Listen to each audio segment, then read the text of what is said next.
Can you relay a little bit of that? What was it like working with Jason Marsden and the rest of the creative team? Oh, well, actually, it's funny because Static was actually the second series that Jason Marsden and I did as buddies. The first one was The Weekenders. And that was a group of 4 kids who get together on the weekends. The subtext, never spoken, is that they're children of divorce, and that weekend is when they're with their same parents, and so they're always together on the weekend, but not during the week. But that was Jason Marsden, me, Gray Delisle, and Kat Susi. So, I mean, and that was, I believe, my first, series where I was a regular on the show. And it was a great group to be with. Doug Langdale was the creator of the show.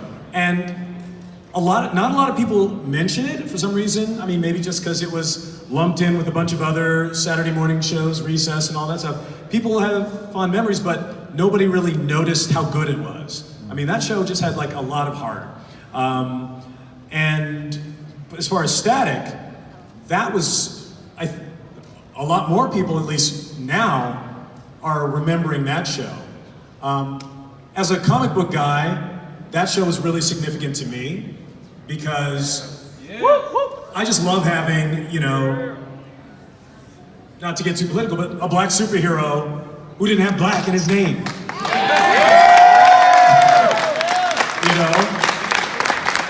They did Panther right, but he's still, and it's and technically a Black Panther is a thing, unlike a Black Goliath. There ain't no Black Goliath, that's just a Goliath, and you telling everybody he's black, because he's black. That's like somebody with a Camaro who has a license plate that says Camaro. It's not necessary. But Static was, to me, a high point. One, it was a really great, well-written show, and it was relatable. Basically, it was to me, it's Spider-Man, but without the neurosis. He's got the powers, he feels responsible, and he's still got to get his homework done. And it was where I first met Dwayne McDuffie, who was he co-created the character in the comics. And in fact created the comic book line that Static came from, Milestone Comics. And Dwayne was just absolutely brilliant, and then went on to become one of the architects of the Justice League series, as well as Ben 10 and so many other amazing things. But yes. Thank you. Thank you. Is there an actual baby in there? No, it's fake! But I love the fact that you felt the need to bring it with you to the mic.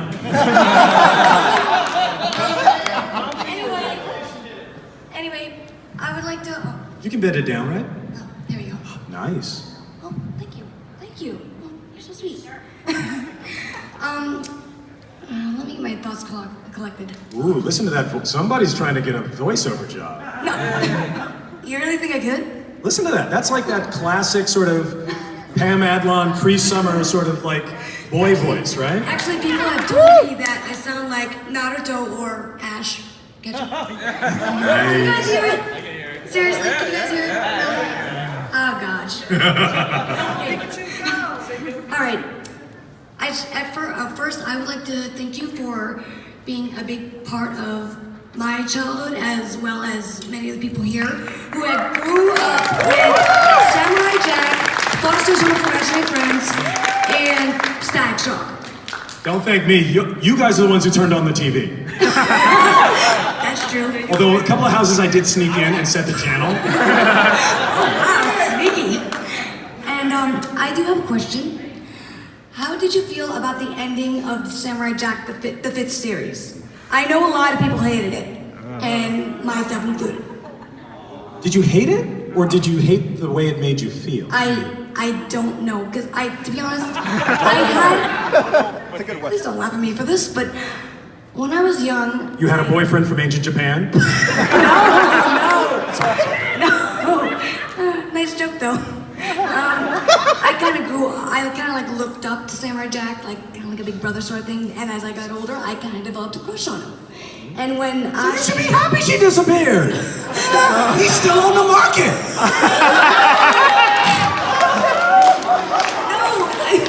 I mean, at first I was like, okay, I don't know about this shit. What's going on here? And then I... Oh, you were anti-shipping? No, well, at first. Okay. But as I saw them, like, they're getting along and all this stuff, and I'm like, oh, that's kind of cute. And then they kissed. I'm like, okay, I ship them so. And then she disappears. It's like, okay, Adult Swim. What the heck was that? You jerks! You just ruined his life. Okay. Sorry about that. No. The thing was, when we started the series, I didn't ask Gendy what the ending was. I asked him, like, do you have an idea? He's like, oh yeah. And he said, it's gonna make you cry. Indeed it did. Me too. And if I may, I actually do have a little drawing for you. Oh, thank you. Is it in there? It's a baby. It's a drawing of a baby. That's weird.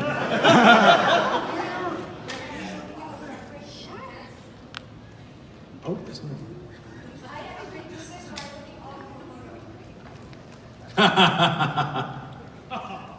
It says, I tried drawing Samurai Jack's sword. I'm sorry if it looks funny. Is that okay? Thank you. Do you want it back? Okay. But wait, to your point about the ending, as somebody who sympathized with the character and went through a lot of the emotions that Jack went through, it broke my heart to see him lose the one love of his life. But afterwards I stopped and I thought about it. I'm like, okay, let's say it went the other way. They went back in time, defeated Aku. His family's free. They're getting married. Oh, look, there's the guy who trained him in Egypt. They're all coming to the wedding.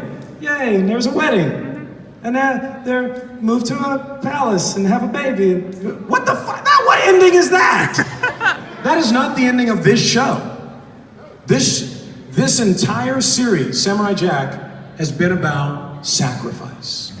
Like, for 4 seasons, how come he never made it back? Yeah. Because every time he had a chance, he gave it up for someone else. Wow.